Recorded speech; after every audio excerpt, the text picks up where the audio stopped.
Good afternoon, everybody. Colin here with Techout. Today, I want to compare the Samsung Galaxy Note 9 to the iPhone XS Max. And I just wanted to first start off by saying this isn't a video to say one's better than the other. This is just a video to show the differences between one another as far as physical size, screen quality, things of that nature, speed, and all that kind of stuff. These are two different phones made by two different manufacturers that are two completely different things. So there are going to be some differences and there's going to be some similarities, and that's just what I want to show you guys here, so you can make an informed decision if you're looking at purchasing one or the other. I used my Note 8 from the day it came out on August 24th to the day I picked up my iPhone XS Max, which was September 21st. So I've used the Note 9 for just under a full month without switching back and forth to another device. And now I am using the iPhone XS Max as my daily driver. So first things first, screen size. On the Samsung Galaxy Note 9 we have a 6.4-inch OLED panel. On the iPhone XS Max we have a, did I say 6.5? 6.4-inch on the Note 9 if I didn't say that correctly, and 6.5-inch on the iPhone XS Max. Now this is an AMOLED panel, so it's an active matrix panel. Pretty sure the iPhone is just OLED. I don't think it is active matrix, if I remember correctly. If I am wrong, correct me down in the comments below, but I don't think Apple has gone full AMOLED yet, just a standard OLED panel. On the Note 9 here, we have a chin, so we do have bezels on the top and bottom. Bezels on the side are minimal. On the iPhone, we do not have a top. We just have a notch, and bezels on the side are also very minimal. For the back of the device, on the Galaxy Note 9 it comes in two colors in the US. That is lilac purple, or purple, it's not really lilac this time, purple and blue. On the iPhone XS Max all the colors are the same globally.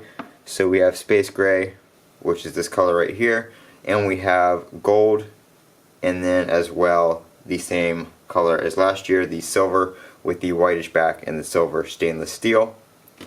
This phone right here, glass back, iPhone, glass back.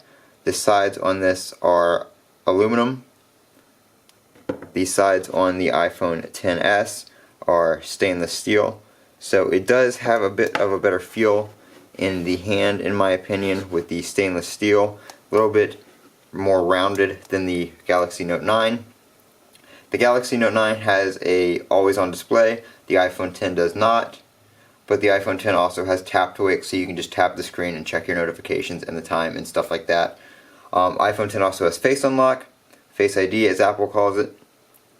The Samsung Galaxy Note 9 has Face Unlock as well as iris scanning, and then a combination of both called Iris Scan, so that will allow you to use both. If one does not work as fast as it should, the other one will kick in and unlock your phone. This one also does have a fingerprint sensor on the back, which the iPhone XS Max or the XS do not. Now with Face ID is extremely reliable and secure, so you can use it for payments. And this is Face ID Gen 2, so it is a lot faster than on the previous iPhone X. Now with Face ID, I don't find it that you need a fingerprint sensor because, like I said, it is a lot faster and more reliable than I find on the Note 9 or the Samsung Galaxy S9. The Samsung stuff, just not there yet. iPhone X, speed-wise, has been performing great. There isn't too much stutter on the Galaxy Note 9 as of yet. The Note 8 did start to lag down a little bit about halfway through my time with it, so I hope the Note 9 doesn't do that.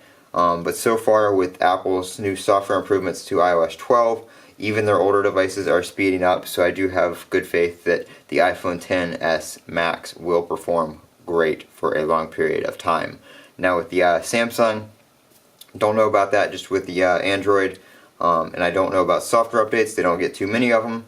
iPhone X running the current iOS 12.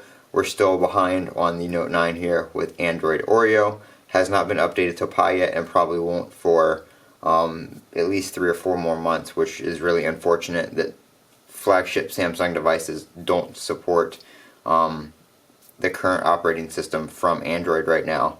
So that's that. that is my comparison. I'm not going to compare the cameras or anything like that. I don't use the cameras too much, so this channel is not the kind for that.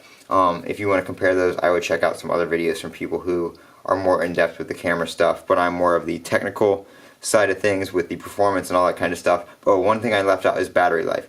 About 6 hours screen on time, 6 to 7 hours screen on time on the Note 9 with a 4,000 milliamp hour battery. This one is just over 3,000, it's about 3,100. But screen on time is still all day with about 5.5 to 6 hours is what I'm finding right now. And that is with my brightness set to basically almost all the way up. I would say that's about 80%, and I do not use auto brightness on either device. This has been Colin with Techout. If you guys have any questions, feel free to leave them down in the comments section below. And as always, don't forget to comment, rate, and subscribe, and have a great day.